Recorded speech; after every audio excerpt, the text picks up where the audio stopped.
반갑습니다. 오늘도 말씀으로 시작하세요. 오늘 말씀은 요한복음 14장 1절에서 7절입니다.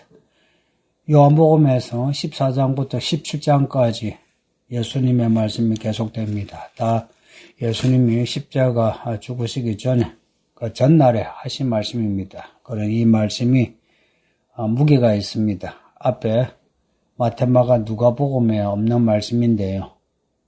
예수님의 마지막 유언과 같은 말씀이니까 이 말씀을 정독하시고 묵상하셨으면 합니다. 13장 1절 보면 세상에 있는 자기 사람에게 하시는 말씀이라고 합니다. 그 대상은 제자들인데요. 예수님이 이 제자들을 위해서 하시는 말씀입니다. 그 앞에 발을 씻기신 것도 이 제자들을 챙기시기 위해서 하신 일이고요. 그리고 이 말씀도 그렇습니다. 제자들은 다 예수님을 따르기 위해서 모든 것을 버린 사람들이에요. 다른 무리들은 예수님을 따르다가 말씀이 어렵구나, 말씀이 버거우면 그냥 돌아가 버렸습니다. 그런데 제자들은 끝까지, 요 본문까지 예수님을 따르고 있습니다. 예수님의 사람이냐 아니냐는 예수님을 그리스도로 믿고 따르면 예수님의 사람이고요. 그렇지 않으면 예수님의 사람이 아닙니다. 그래서 끝까지 가봐야 진짜 예수님의 사람인지 아닌지 알 수 있어요. 다른 유다는 이 끝점에서 그냥 밖으로 나가버렸습니다. 이 나머지 제자들은 그래도 예수님과 함께 하고 있습니다. 성도님도 여러분이 예수를 믿기 시작했다면 끝까지 예수님을 믿으셨으면 합니다. 믿는 도중에 어려운 일이 있다 해도 마음에 낙심 말고 회의를 가지지 말고 끝까지 예수를 붙잡았으면 합니다. 만약 우리가 예수님을 끝까지 붙잡고자 따라가고자 하는 마음이 있으면 지금의 우리가 예수님의 사람입니다. 우리가 진짜 예수님의 사람이냐 이제 이게 드러나는 게 있는데요. 예수님이 제자들의 발을 씻어주시고 서로 사랑하라, 서로 발을 씻어주라 라고 하신 말씀처럼 우리가 서로의 발을 씻어주며 예수님의 제자가 맞습니다. 그런데 말로만 사랑하고 서로의 발을 씻어주는 행위가 없다면 말로만 사랑이고요. 진짜 사랑하지 않는 것이고요. 그리고 이 발 씻어주는 게 단지 세족식 봉사 차원이 아니다는 거예요. 예수님을 따라가는 죽기까지 따라가는 이 믿음이 있을 때에 누군가의 발을 씻어줄 수 있는 사람이 되는 겁니다. 35절에 너희가 서로 사랑하며 이로써 모든 사람이 너희가 내 제자인 줄 알리라 했습니다.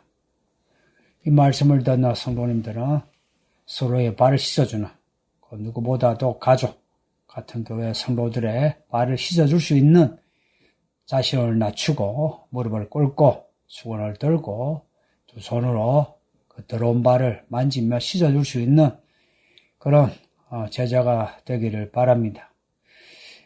예수님의 제자가 된다는 거, 예수님을 따른다는 거, 이거 넓은 문이 아닙니다. 좁은 문이에요. 좁고 협착합니다. 그래서 아무도 가지 않으려고 해요.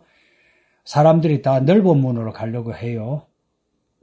좁은 문으로 가지 않으려고 합니다. 이 좁은 문으로 가려면은 자기가 쥐고 있는 것도 다 놓아야 하고요. 자신도 좁혀야 합니다.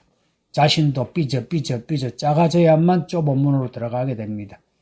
자기 계산을 가지고 있으면은 좁은 길로 못 갑니다. 예수님이 가시는 길로 못 가요.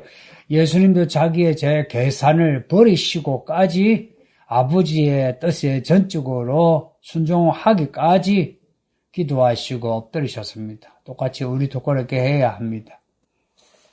손에 아무것도 쥐고 있지 않을 때 우리 모두는 불안해하죠. 눈에 보이는 거 없으면 또 염려하고 회의를 가지죠. 그리고는 앞으로 어떻게 될까 하고 걱정합니다. 제자들이 그렇습니다. 예수님이 자꾸만 어디론가 가신다 하고 비장한 말씀을 하시는데 불안하죠. 근데 어딘가 가신다 이 말씀을 지금 반복해서 하시는데 어딜 가시는지 알 수가 없습니다. 그래서 제자들 이 생각, 모두의 생각은 이래요. 예수님이 없어진다면 어딘가 가고 우리만 남는다면 우리는 어떻게 되는가? 우리가 예수를 따르기 위해서 고향을 버리고 가족을 버리고 내 돈을 버리고 이렇게 쫓아왔는데 그럼 우리가 다시 고향으로 돌아가야 하고 옛날 직업으로 돌아가야 하나 이런 말들을 나눴을 겁니다. 이제 이런 제자들의 분위기를 아시는 예수님이 하신 말씀이 너희는 근심하지 말라 하나님을 믿으니 또 나를 믿으라 하십니다. 근심하지 말라는 말씀은 산산복음에서도 강조하신 말씀인 거 아시죠? 하나님의 나라와 의를 구하지 먹고 마시는 걸로 근심하지 말라. 우리가 하나님께 구하고 찾고 두드리는 것은 하나님의 이야기이지 우리의 먹고 마시는 게 아니다. 이 제자들이 근심하는 것을 아시고 근심하지 말라. 하나님을 믿으니 또 나를 믿으라. 이 제자들은 다 여호와 하나님을 믿는 그 유대인들입니다.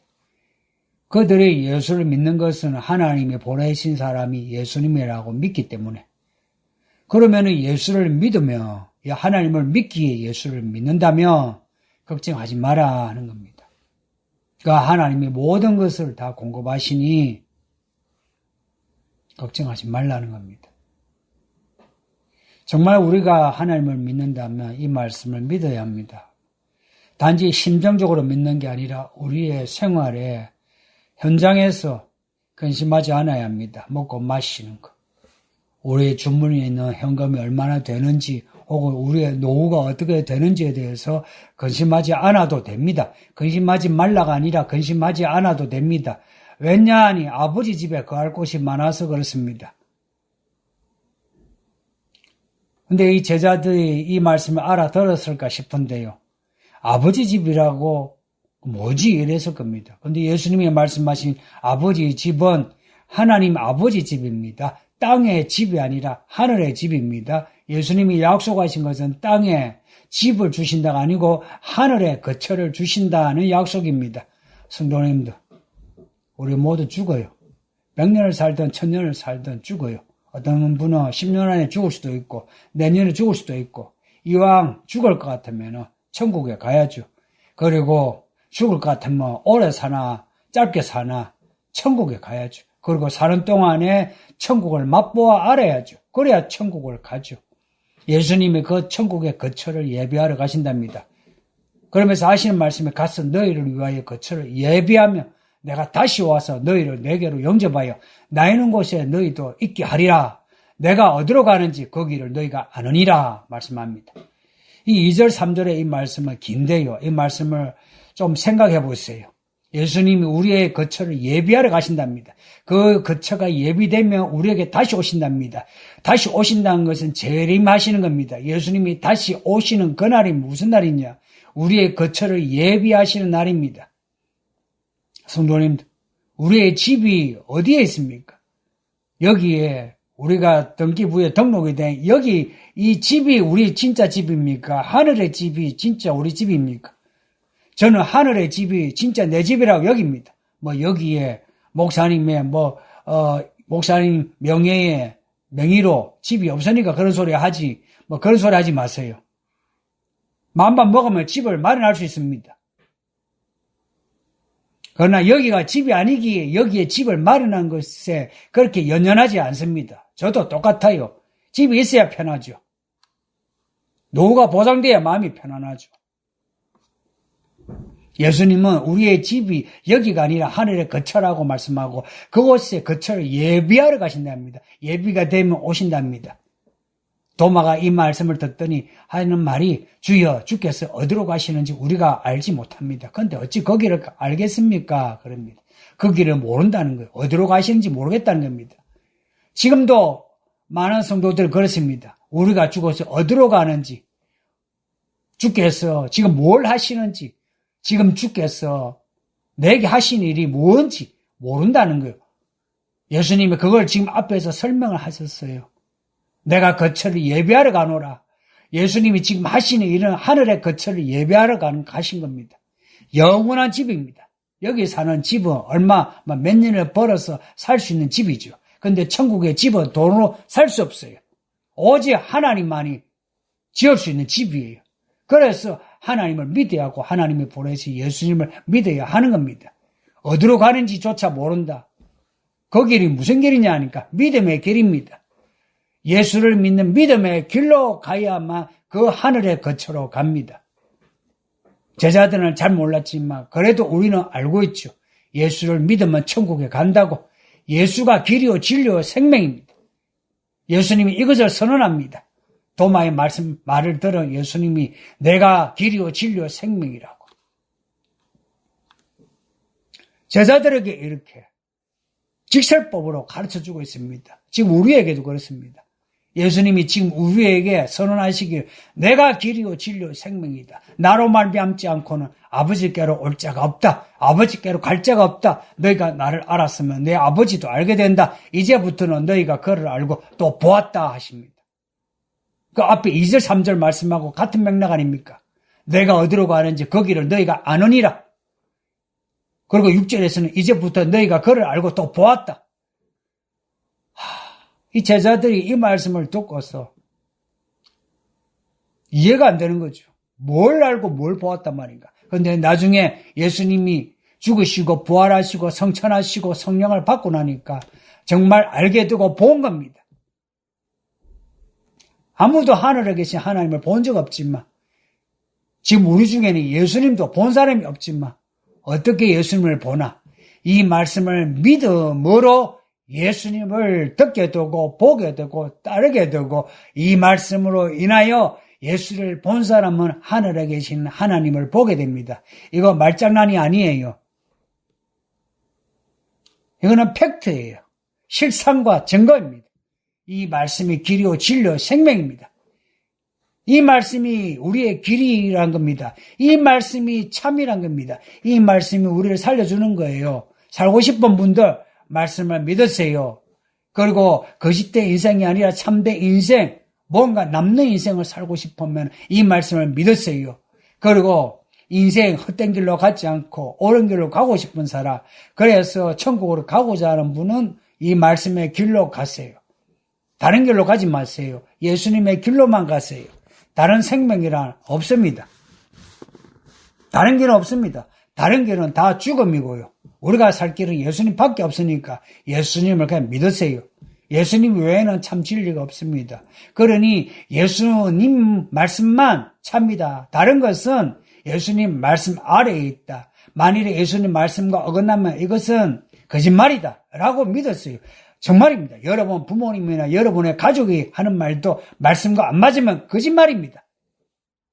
예수님 외에 다른 것을 믿는다면, 그것을 신뢰한다면 세상의 노예가 되고요. 그렇게 살다가 죽어서 지옥 갑니다. 여러분이 살아서 참 자유를 누리고 싶으신지, 정말 이 인생을 생기발랄하게 살고 싶은지, 예수 믿었어요.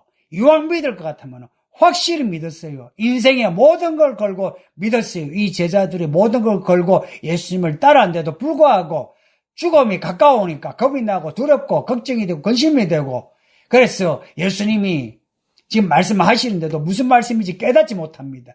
무섭고 걱정이 되고 두려우면 말씀이 들어오지 않아요.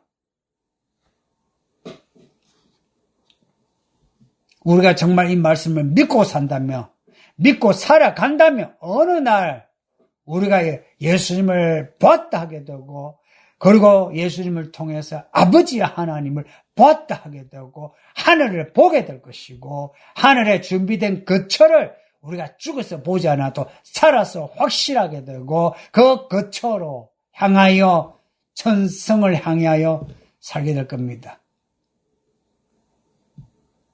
이 가을, 이 겨울, 초겨울 앞둔 지금 이 역사가 이제 추수기 말기에 있습니다. 노래입니다. 우리에게 주신 이 마지막 시간, 이 기회를 잃어버리지 마시길 바랍니다. 예수님이 다시 오십니다. 그 거처를 예비하시고 오신다는 그 말씀이 이 시대에 지금 우리에게 이루어지니, 우리 모두가 이 영광스러운 하나님의 이야기를 경험할 수 있기를 바랍니다. 아무도 이 말씀에서 비껴가서 지옥에 떨어지지 않기를 예수 이름으로 축복합니다. 기도합니다. 아버지 하나님 감사합니다. 이 말씀을 읽고 들었으니 이제는 예수님이 우리의 길이요 진리요 생명인 것을 믿고서 다른 길로 가지 않게 하소서.